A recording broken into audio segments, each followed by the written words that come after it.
What's up, everyone? John Ranger from Techno Buffalo here. The Super Bowl was on Sunday, and as big a spectacle as the game was, the advertising is becoming its own thing. The commercials get analyzed, scrutinized as much as the players on the field. So I want to talk about the commercials, talk a little bit about the game, and see whether or not you would have greenlit the tech commercials that aired. Let's go ahead and get started.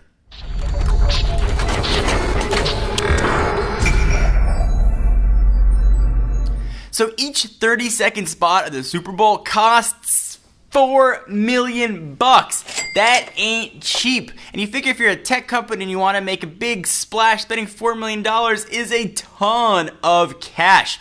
Is it worthwhile? It's yet to be seen. One thing I never understood though with these giant, huge commercials, obviously they're great for brand recognition. People that might not know your brand are going to see it. Millions and millions and millions of people are watching the Super Bowl. But if you actually want to move product, I always thought it's better to go to the people that can actually influence, that can actually show you what a product looks like, and you can actually see how to buy it. That's sort of the big debate between old media and new media. New media sort of being online, and old media being print, television, and radio. And the Super Bowl is really one of the last bastions of old media. But okay, let's say you're working for a company and you want to figure out which commercial is going to be best for your brand. Let's run through them all. Let's start with Amy Poehler's Best Buy commercial. Hi, may I answer any questions?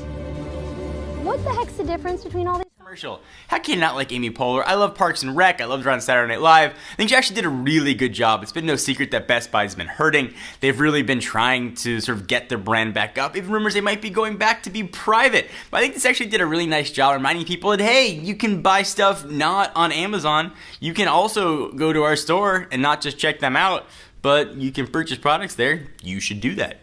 GoDaddy also made a huge splash, as they do every year. And with GoDaddy, you know what sells? They brought in Bar Raffaele to make out with this sort of stereotypical nerd. And I think everybody sort of had that awkward moment. And they're like, what was that casting session like? So for your job, you're going to have to make out with a supermodel. Life's tough. So things got a little bit squirrely with the Samsung ad. What's going on? What are you doing here? Samsung wants me to be in their new, Samsung's next big thing. They didn't announce a new product, but they brought in Seth Rogen and Paul Rudd to sort of just riff it for a while. And they went for about a minute and a half. So you're thinking, $12 million-ish bucks for it. They weren't showing a new product. It wasn't the Galaxy S4 or the Galaxy Note 3. It was just for the brand as a whole. And I don't know if Samsung really needed any more brand recognition because they got selling phones left and right, but they definitely did do it, and certainly it got a lot of buzz. And there's an extended version online that goes on for 5 minutes. Got Bob Odenkirk in it. If you guys watch Breaking Bad, you know exactly who I'm talking about. He's pretty famous from a while ago, but it was a really interesting commercial. I don't think it was overly effective though. Do you agree? And now let's talk about BlackBerry. Don't call him RIM. If you are barely staying alive, releasing a new product that was to save your company, your commercial better be freaking incredible. And the BlackBerry commercial totally fizzed out.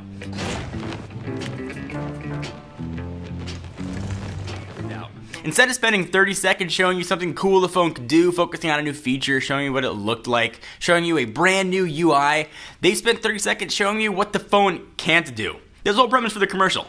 What the phone can't do.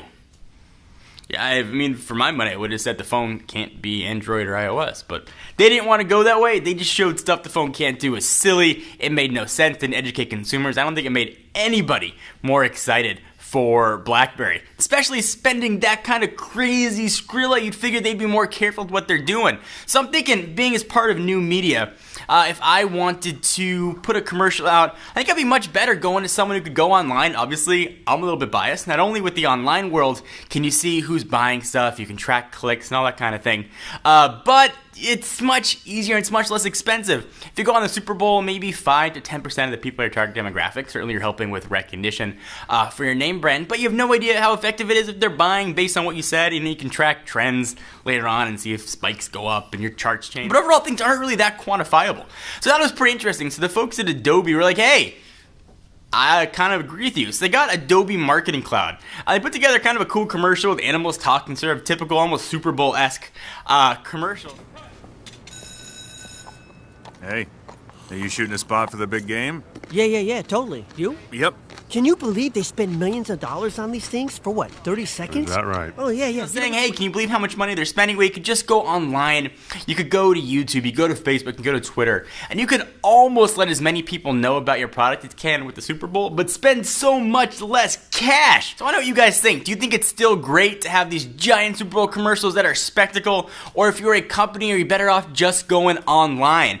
And if you want to answer the question, you can also enter for a chance to win one of 5 $200 gift cards, because who doesn't like free stuff? Link's going to be down below to go win those gift cards. Also, link's going to be down below to check out the full Animals Talking video. They're cute. There's a horse. A link to both of those are going to be down below. Have you ever bought a product based on an ad?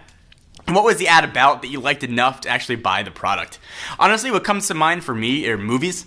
When I see a trailer for a movie, it's pretty much an ad. Oftentimes that determines whether or not I go and see it or not. I don't buy that many products, at least I don't think, based on the ads, but I'm sure if I went through and looked at my history, I probably do. So do you guys buy stuff based on commercials you see? You think they're effective? Do you buy stuff based on what you see online? Love to hear what you guys think. I am John Rettinger, and I will see you in the next video.